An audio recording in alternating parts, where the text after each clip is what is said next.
Ici, la photo en guise d'exemple présente un mannequin en tenue hivernale.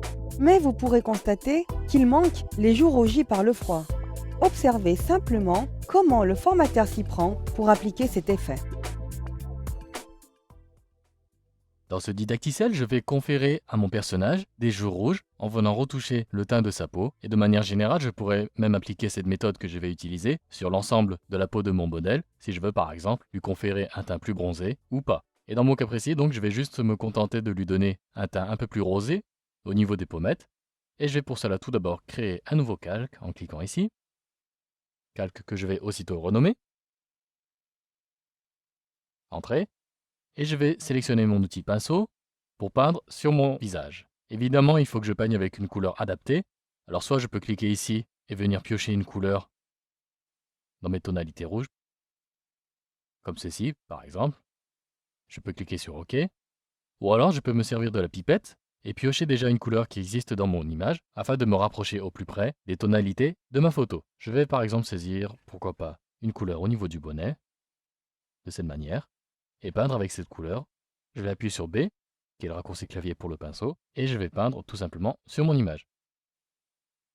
Je pourrais d'ailleurs utiliser un diamètre un peu plus grand, comme ceci. Allez, encore un peu plus petit quand même, de cette manière.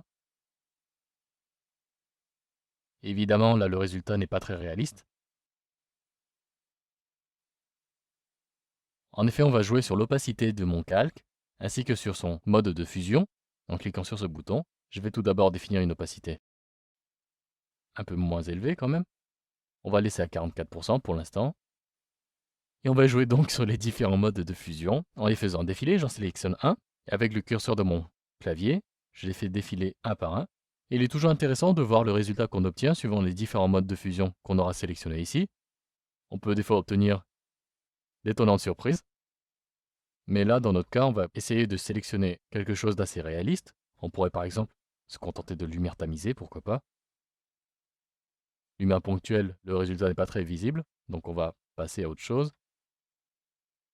On arrive évidemment à teinte saturation qu'on pourrait utiliser. La saturation, pour la mettre en valeur, je pourrais augmenter l'opacité en cliquant et en me déplaçant sur la droite sur ce curseur de proximité, de cette manière. Mais je vais diminuer quand même cette opacité et saisir lumière tamisée, pourquoi pas. Et si je clique maintenant sur la visibilité, je peux voir la différence avant, après. Donc avant et après. Et je vais diminuer un peu plus l'opacité, comme ceci. Maintenant, il me reste la joue gauche. Et pour peindre sur ma joue gauche et pour éviter de peindre sur le décor, sur l'arrière-plan, je vais tout d'abord donc sélectionner la partie qui m'intéresse. Je vais zoomer en appuyant sur CTRL et barre espace et créer un cadre comme ceci. Et avec l'outil sélection rapide, je vais déjà d'une part activer le bon calque sur lequel je vais activer mon outil sélection. Je clique et je viens peindre tout simplement sur la partie que je vais peindre ultérieurement avec mon pinceau. Je sélectionne rapidement les contours de ma joue grâce à cet outil sélection rapide. Je reviens sur le calque joue rouge, donc faites attention de bien activer le calque sur lequel vous allez peindre afin de ne pas commettre d'erreur. J'appuie sur B pour sélectionner mon pinceau.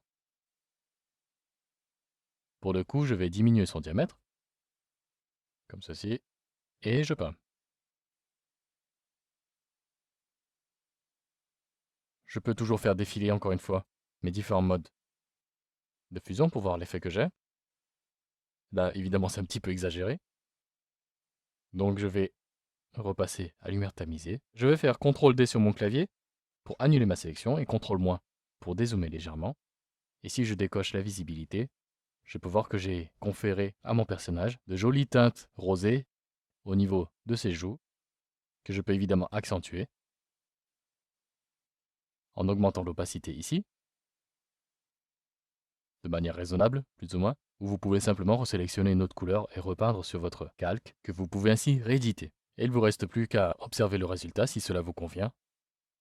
Et dans la mesure où vous avez créé un calque indépendant, vous pouvez à tout moment remodifier la teinte de la peau du personnage et pourquoi pas lui donner un aspect un peu plus bronzé sur l'ensemble de son visage.